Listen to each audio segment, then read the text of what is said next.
Les étrangers qui sont ici, lorsqu'ils entrent, nous savons quand ils entrent. Mais quand ils doivent sortir, nous ne savons pas. Il n'y a pas un suivi qui se fait. Et même dans quel secteur d'activité, lorsqu'ils exercent, nous ne savons pas. Donc, c'est la cour du roi Peto au Congo. Il faut aussi connecter l'immigration. Il faut une interconnexion entre l'immigration, la police et la douane. Vous l'avez dit, il faut un partage d'informations. Vous avez parlé du pays, des États. Mais moi, je parle d'abord de ces trois structures, la police, la douane et l'immigration. Il faut un partage en temps réel des informations pour faciliter le contrôle des marchandises et des personnes. Lutter sérieusement contre la corruption. La corruption, c'est ce qui est en train de détruire notre pays. Déjà, vous n'arrivez pas à lutter contre la corruption dans votre pays. Et vous voulez faciliter l'entrée, vous voulez faire venir toute l'Afrique dans votre pays. C'est une décision irresponsable.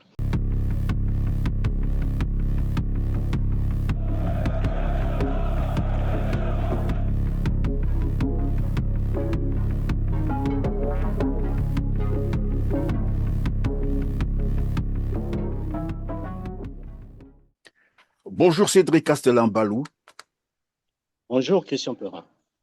Merci d'être avec nous sur R7. Vous avez souhaité réagir à la décision annoncée par le tyran de Brazzaville, Denis Sassou Nguesso, dans le cadre de la célébration de la Journée mondiale de l'Afrique, décision visant à exempter de visa à partir du 1er janvier 2027 tous les Africains, sans exception aucune, souhaitant se rendre en République du Congo, aussi appelée Congo-Brazzaville. Annonce que je vous propose de suivre en extrait.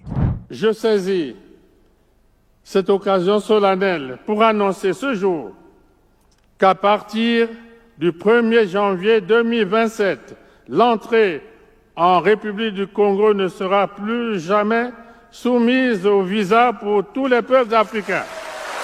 Merci. Je rappelle que les traités de libre circulation en Afrique s'articulent autour du protocole de l'Union africaine sur la libre circulation visant le passeport unique, protocole relatif à la libre circulation des personnes et des diverses communautés économiques régionales. Jusqu'en janvier 2025, seuls 4 pays l'ont ratifié. Pour qu'il entre en vigueur, il en faut au moins 15.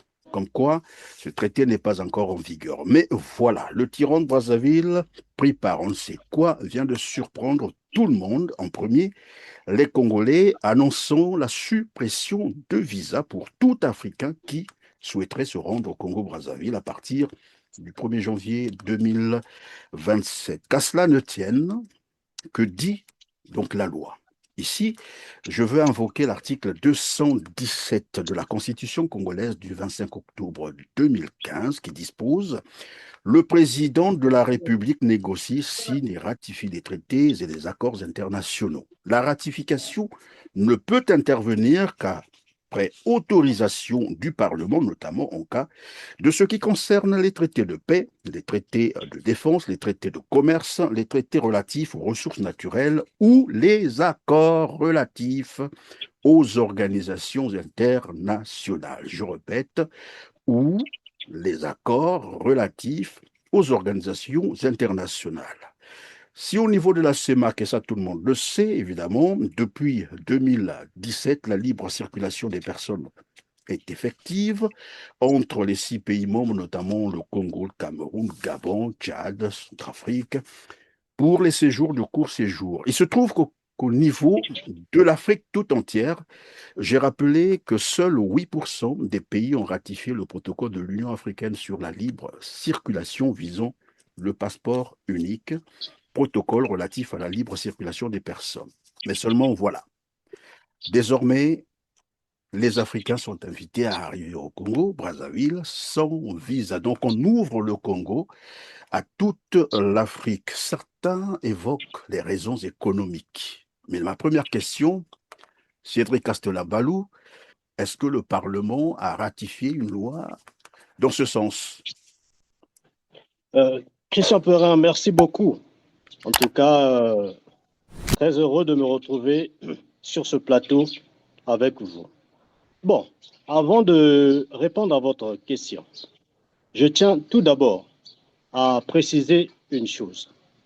Je ne suis pas contre nos frères africains, ni même contre une intégration africaine. Bien au contraire, je suis pour une Afrique forte, une Afrique unie et surtout une Afrique économiquement intégrée. Mais je pense qu'une décision aussi importante que celle de la suppression du visa devrait quand même nécessiter une réflexion laborieuse, responsable et surtout animée par un esprit de patriotisme. La vraie question, avant d'abord que j'arrive à vous répondre, la vraie question que nous devons nous poser, la question ne se pose pas sur une ouverture africaine. La vraie question est-ce que le Congo est institutionnellement prêt pour une ouverture brutale et totale des frontières? Voilà la vraie question. Pour répondre à votre question, non.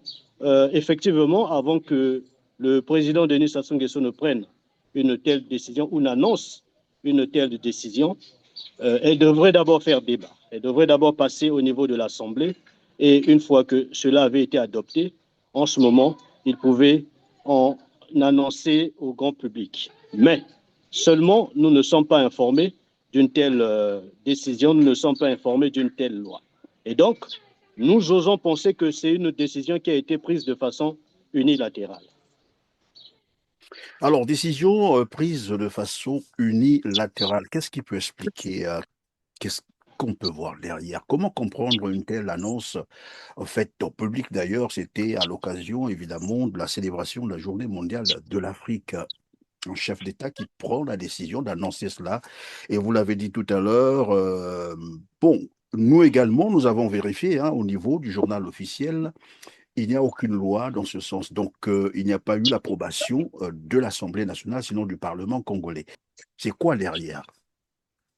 Bon, mais je ne sais pas. S'il faut que je puisse donner mon point de vue, je dirais certainement qu'il ne s'est pas remis de cet échec cuissant qu'il a eu avec l'élection présidentielle dernière, avec un fort taux d'abstention, certainement que le monde a vu tout cela. Et pour essayer de redorer son blason, puisqu'il faut toujours être en première ligne, le président Denis Sassou Nguesso aime tout le temps être acclamé. Certainement qu'il voudrait se faire acclamer en ouvrant le Congo au reste des pays africains. Mais je pense qu'avant d'en arriver à cette décision, il faut d'abord penser à son propre peuple. C'est comme ça que devrait réfléchir un dirigeant. Le Congo est confronté à beaucoup de problèmes. Les jeunes sont confrontés à beaucoup de problèmes, notamment des problèmes de chômage. Ils vont peut-être parler de l'ouverture au niveau de l'espace Schengen, ils vont parler de la zone euro certainement. Mais ces pays de la zone euro n'ont pas eu à ouvrir leurs frontières parce qu'ils se sont réveillés un bon matin, les dirigeants ont décidé d'ouvrir les frontières.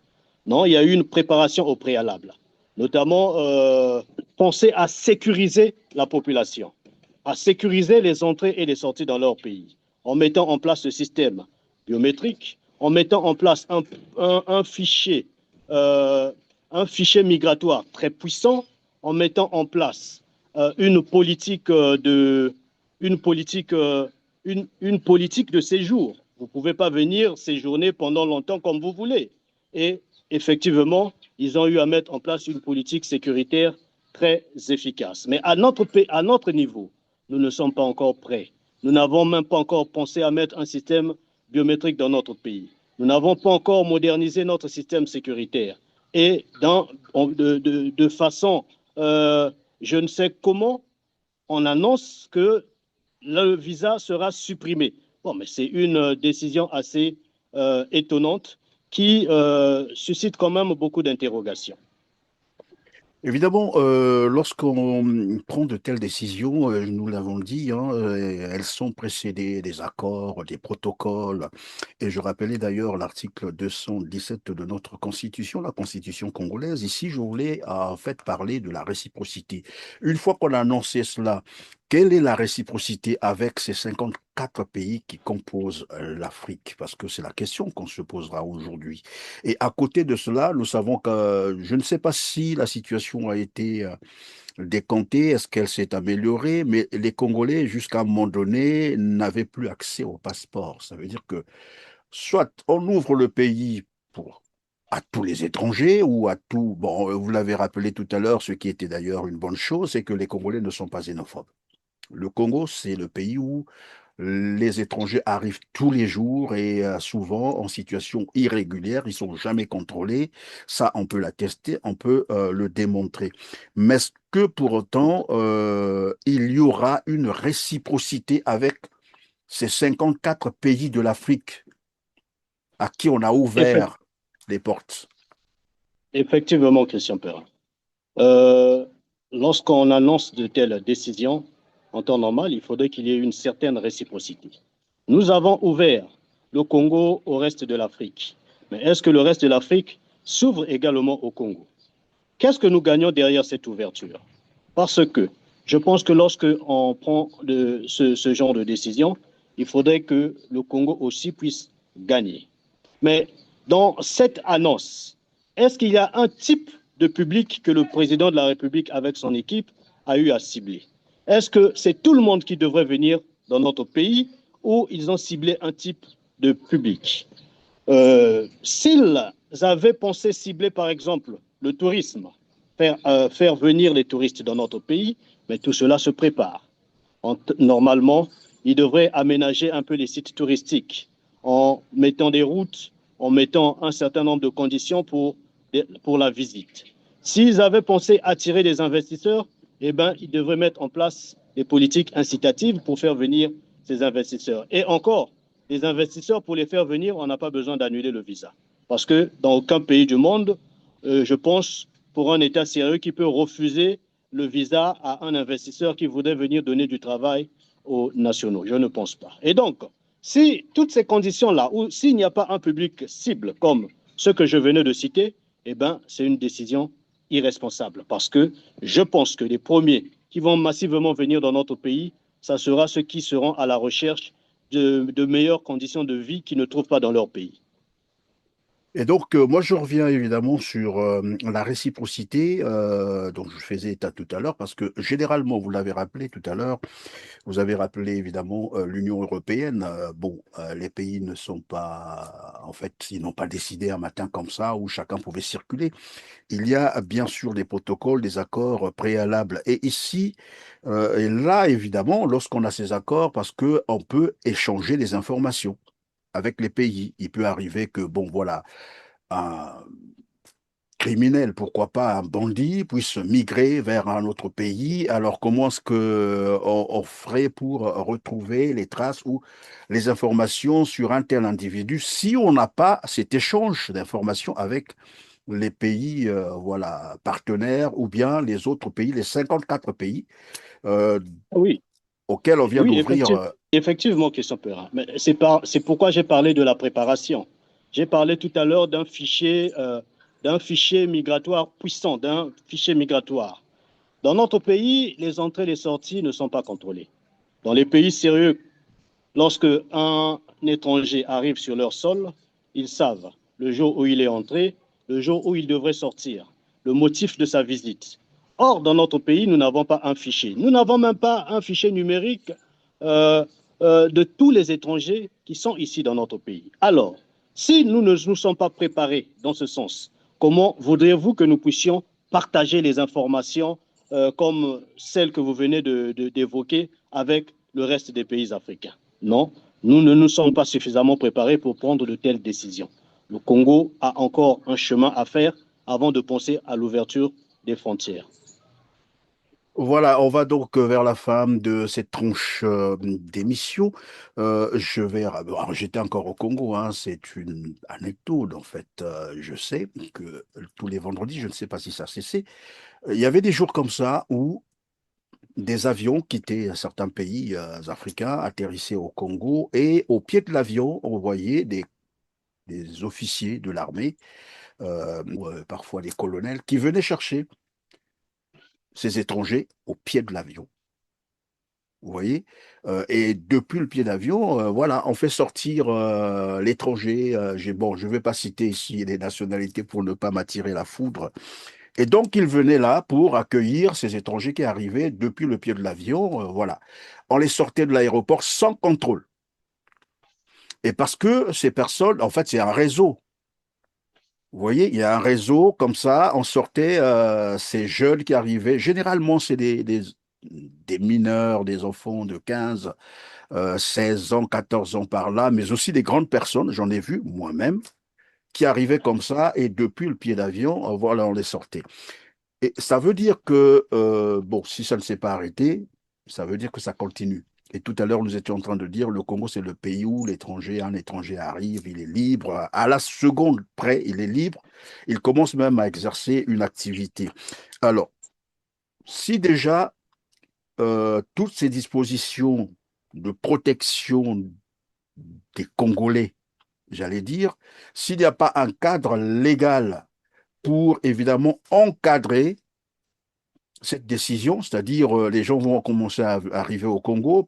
De toute façon, toutes les frontières du Congo sont poreuses, tout le monde le sait. Après, comment les Congolais vont-ils se sentir? Parce que là, je voulais parler de la menace qui va peser sur les Congolais, comme on l'a dit tout à l'heure. Est-ce qu'il y a un cadre qui a été préparé pour protéger les Congolais contre, évidemment, ce flux migratoire qu'on a appelé ou qu'on a invité au Congo-Brazzaville? Oui, merci Christian Perrin. Mais avant d'en arriver là, avant de vous répondre, je pense, parce que là nous sommes en train de parler du danger que représente cette décision. Mais le premier danger, c'est d'abord sur les emplois des jeunes. Aujourd'hui, d'abord, nous n'avons pas une bonne politique de création d'emplois dans notre pays. Déjà, les Congolais qui sont sur place, les jeunes ont du mal à trouver du travail. Avec cette ouverture, il y aura un flux migratoire que nous n'allons pas contrôler. D'autres nationalités viendront ici pour chercher du travail, déjà avec les quelques entreprises que nous avons qui ont même du mal à employer les Congolais. Et donc, à la bataille de recherche d'emploi des Congolais viendra s'ajouter celle des étrangers. Ça, c'est le premier danger.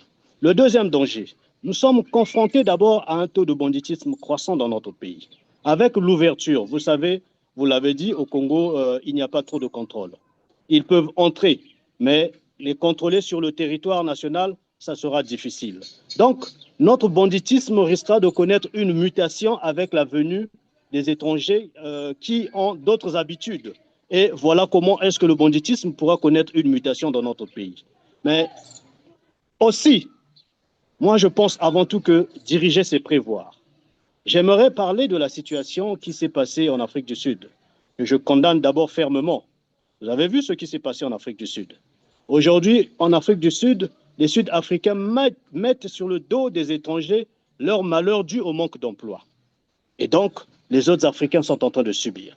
Alors, puisque diriger, c'est prévoir, nous avons vu ce qui s'est passé en Afrique du Sud.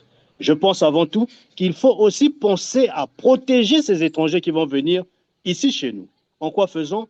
En donnant le strict minimum aux Congolais, notamment des emplois dignes. Il faut d'abord mettre en place une bonne politique de création d'emplois, notamment accompagner les petites et moyennes entreprises, parce que ces petites et moyennes entreprises aussi donnent de l'emploi aux jeunes.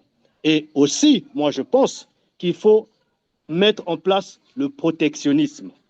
Vous savez, dans certains pays, dans les pays sérieux, il y a des secteurs qui sont protégés, qui sont exclusivement réservés aux nationaux. Or, dans notre pays, vous le savez, regardez, les lois sont prises mais jamais appliquées. Aujourd'hui, on dit que les boulangeries sont l'activité exclusive des nationaux. Mais pourtant, nous voyons les Mauritaniens, les Libanais se lancer dans cette activité. Alors, je ne pense pas que si vous D'ailleurs, pouvez me pendant que rappeler vous dites votre... ça, pardon, sans vous couper, lorsque vous parlez des boulangeries, nous avions appris, je ne sais pas s'ils ont rompu ce contrat, c'est une boulangerie tenue par un étranger qui fournissait du pain à l'armée congolaise. Un danger parce que ce dernier, évidemment, un jour, il peut décider à empoisonner, voilà, tous les éléments des facs. Et c'est parti.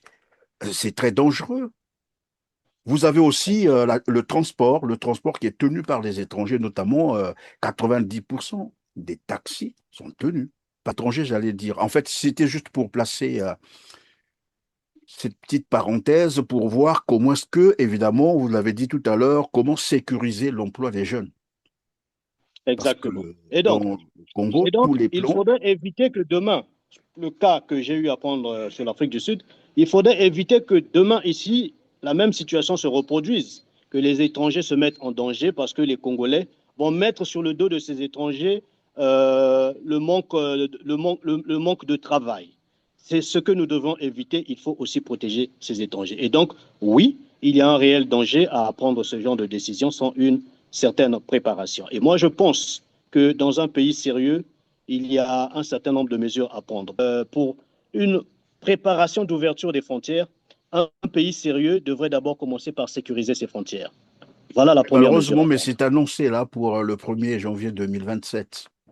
Malheureusement. Deuxièmement, il faut moderniser les postes frontaliers. Vous l'avez dit tout à l'heure, nos frontières sont poreuses. La corruption est immense. Même un étranger qui ne peut pas entrer dans notre pays moyennant un billet au niveau de l'immigration, on le laisse passer.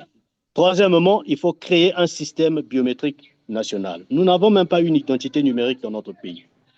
C'est un réel danger. Quatrièmement, il faut établir un fichier numérique des étrangers. Je l'ai dit tout à l'heure. Les étrangers qui sont ici, lorsqu'ils entrent, nous savons quand ils entrent. Mais quand ils doivent sortir, nous ne savons pas. Il n'y a pas un suivi qui se fait. Et même dans quel secteur d'activité, lorsqu'ils exercent, nous ne savons pas.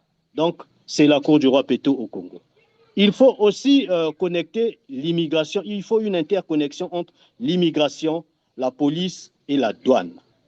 Vous l'avez dit, il faut un partage d'informations. Vous avez parlé du pays, des États. Mais moi, je parle d'abord de ces trois structures, la police, la douane et l'immigration. Il faut un partage en temps réel des informations pour faciliter le contrôle des marchandises et des personnes. Lutter sérieusement contre la corruption.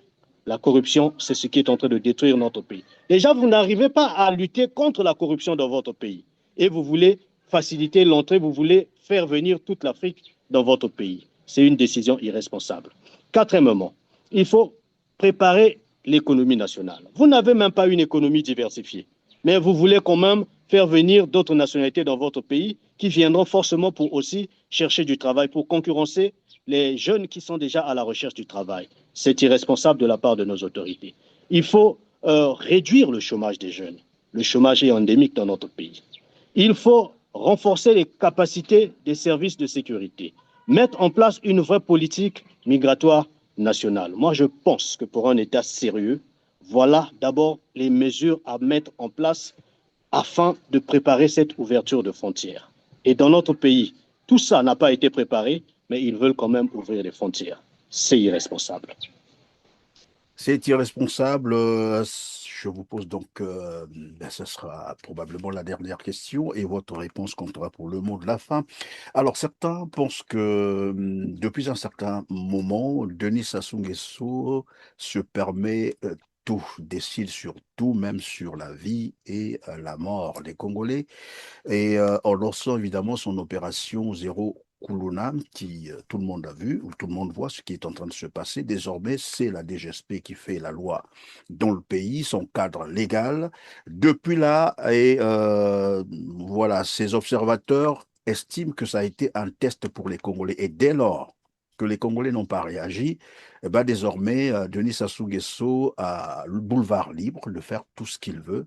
Une autre preuve, c'est cette décision, cette annonce qu'il venait de faire, de demander d'ouvrir le Congo à toute l'Afrique, ce qui n'est pas mauvais, il faut le signaler, on le répète, ce qui n'est pas mauvais, mais dans tous les cas, il faut d'abord préparer voilà, le terrain, comme on a dit, il faut des dispositifs, il faut protéger d'abord la population congolaise, parce que les étrangers qui vont arriver, ils ont aussi un autre comportement. On n'a pas forcément les mêmes cultures.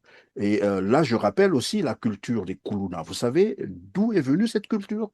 Les Congolais ne découpaient pas les personnes humaines. Cette culture est venue de quelque part. Suivez mon regard. Et donc, ces étrangers qui viendront au Congo, avec qui nous n'avons peut-être pas les mêmes cultures, vont importer au Congo leur culture, leur comportement, mais parmi ces comportements, il y en a les plus difficiles. Je ne veux pas prononcer un certain nombre de mots. Et pour que les Congolais, quand je le dis, c'est pour que les Congolais aussi se mettent déjà sur leur pied de garde, parce qu'il ne faudrait pas que dans 2 matins, qu'on nous parle du terrorisme au Congo. Au moins, vous avez été prévenus. Alors, Cédric Castella-Balou, est-ce que vous l'avez aussi constaté, comme le pensent certains, que Denis Sassou Nguesso se permet un peu? ben, trop de liberté en fait. Désormais, il peut annoncer les choses comme il veut, sans préalablement consulter le Parlement, même si c'est une caisse de résonance. Déjà, euh, il a lancé l'opération Zéro Kuluna avec des exécutions extrajudiciaires. Personne ne s'est opposé. Les parlementaires absents. Il a décidé de faire son intronisation au niveau du stade, malgré que le pays est en crise, puisqu'il semble le dire, le pays est en crise. Aucun parlementaire ne s'est interposé. Oui, aujourd'hui, nous Il y a pouvons aussi nous un dire élément que que les Congolais ne voient souvent pas, c'est le fait d'avoir déplacé le palais présidentiel à Oyo, sans l'approbation du Parlement. Personne ne parle. effectivement, il tient même les conseils de ministres à Oyo. Personne ne parle. Personne ne s'y oppose. Oui, effectivement, aujourd'hui, le président Sassou n'est plus un président de la République. Il devient, il faut le dire, un monarque qui décide de tout sur ces sujets. Et les Congolais sont ces sujets. Ça, il faut le dire sans honte.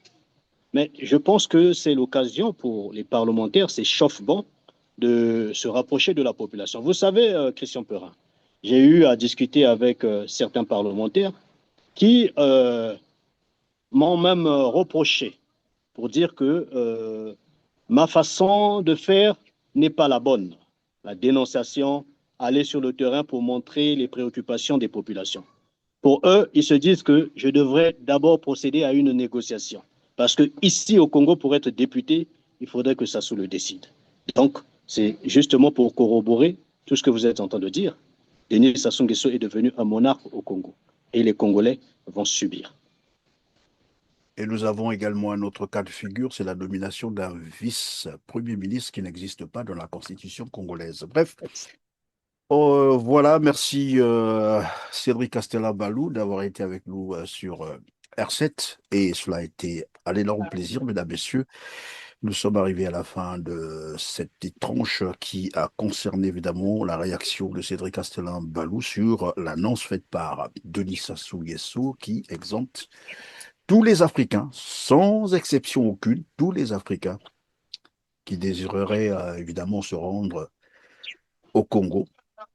Voilà. Et on attendra donc de voir à partir de janvier ce que ça va donner et chacun pourrait apprécier. Cédric Castellin-Balou, je vous laisse une minute pour conclure.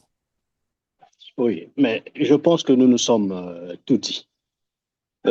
Aujourd'hui, il est temps pour les Congolais d'ouvrir les yeux. Cette annonce, on va vous tromper avec des campagnes trompeuses pour dire qu'elle va booster l'économie de notre pays, qu'elle va ouvrir notre pays à un certain nombre de choses. Mais moi, je pense avant tout que nous devrions d'abord penser aux Congolais. Déjà, nous souffrons. Nous avons du mal à nous nourrir. Une ouverture n'est pas mauvaise, mais je pense avant tout qu'elle se prépare. Parce que déjà, nous avons du mal à nous nourrir, nous produisons pas suffisamment. Nous sommes obligés d'importer à hauteur de 800 millions d'après l'OMD. Et aujourd'hui, nous voulons ouvrir le Congo au reste de l'Afrique. C'est pour dire qu'à nos souffrances, nous allons rajouter des souffrances. Nous avons du mal à nous soigner. Nos hôpitaux ont une faible capacité d'accueil. Et aujourd'hui, nous voulons encore ouvrir notre pays au reste du monde, au reste de l'Afrique.